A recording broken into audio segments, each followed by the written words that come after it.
I'm delighted to be here, not only to celebrate the reopening of one of our nation's most historic institutions, the Queen Victoria School, but also to tell you that we've won the first game against Australia in this morning session.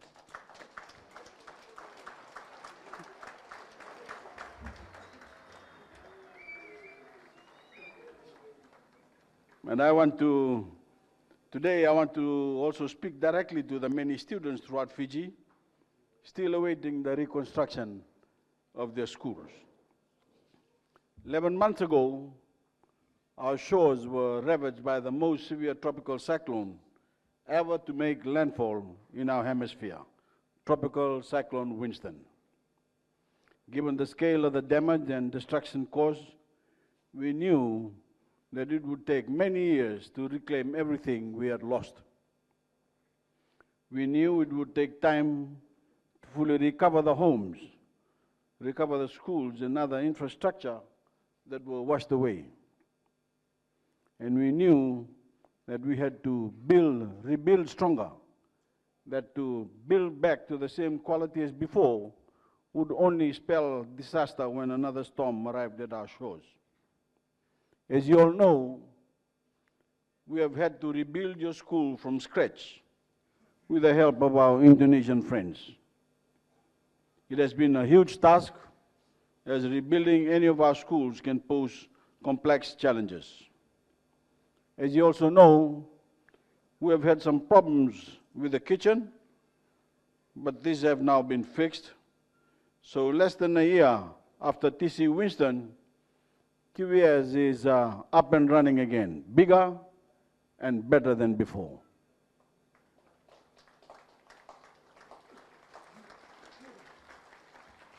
It has been a magnificent effort, and I want to congratulate everyone who has been involved in the project in any way, from the Indonesian soldiers who traveled to Fiji and did much of the heavy lifting during the construction phase, to the ordinary Fijian men and women who stepped in at the last moment to make sure our students were fed while we rectified the problems in the kitchen.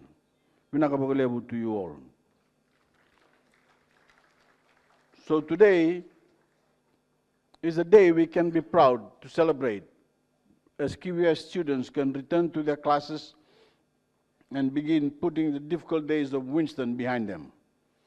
But as we gather here today, we cannot forget those many Fijian students in affected areas whose schools have not yet been rebuilt.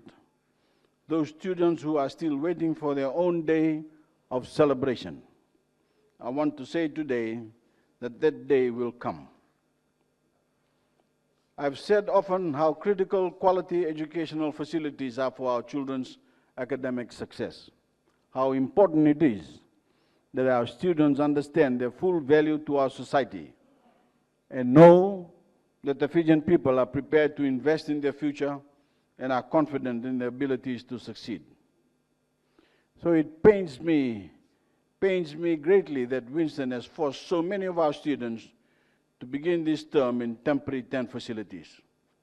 But I want to assure those children and their families that my government will not rest until you are back learning in the modern functional school buildings you deserve.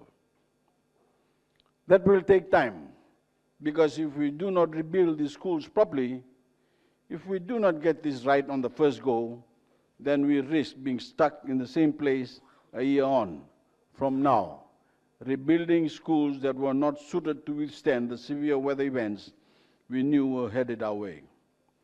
That rush job mentality of past government has cost Fiji too much already.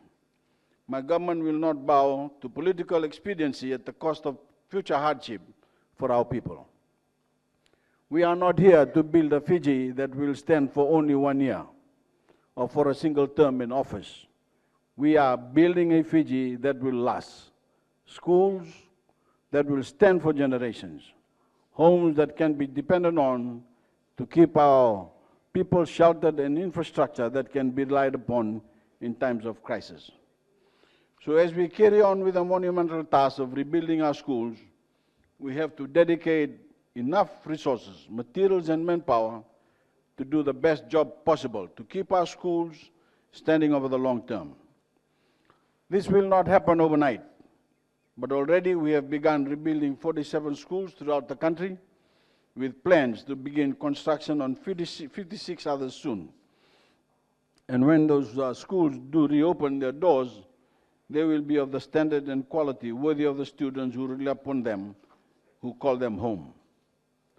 Ladies and gentlemen, Your Excellency, the experts have told us that 2016 was the hottest year in global temperatures ever recorded, and that severe events like Cyclone Winston are only going to become more frequent. So here at home, we need to be prepared. But we cannot lose sight of the fact that these storms, the rising seas and the droughts that we have endured are symptoms of a much bigger problem: the harmful emissions from our industrialized nations that are causing the warming of our planet. As you have heard, excuse me, Fiji has led the world in our campaign to reduce the level of these emissions to protect the development of small island states all across the globe. We have been a voice for the Pacific and for every low-lying area of the world vulnerable to the ravages of climate change. Over the course of this year, I will spend many days and weeks abroad continuing this fight, as Fiji makes history as the first small island state to preside over the Conference of Parties, known this year as COP23, the governing body of the United Nations negotiations between countries on how to deal with climate change. When I go out to the world, I will use this great opportunity to relay a simple message that Fiji did not cause this climate crisis, but it is our men, women, and children who live with its consequences.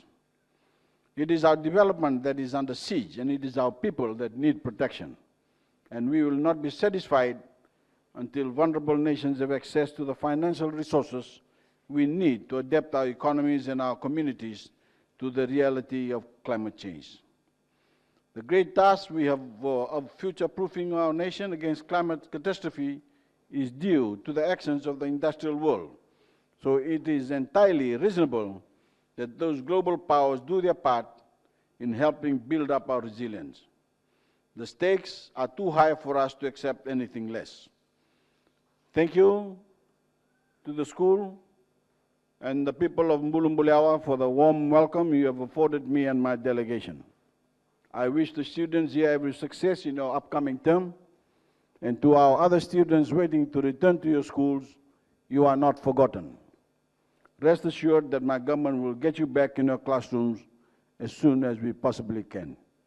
God bless you all.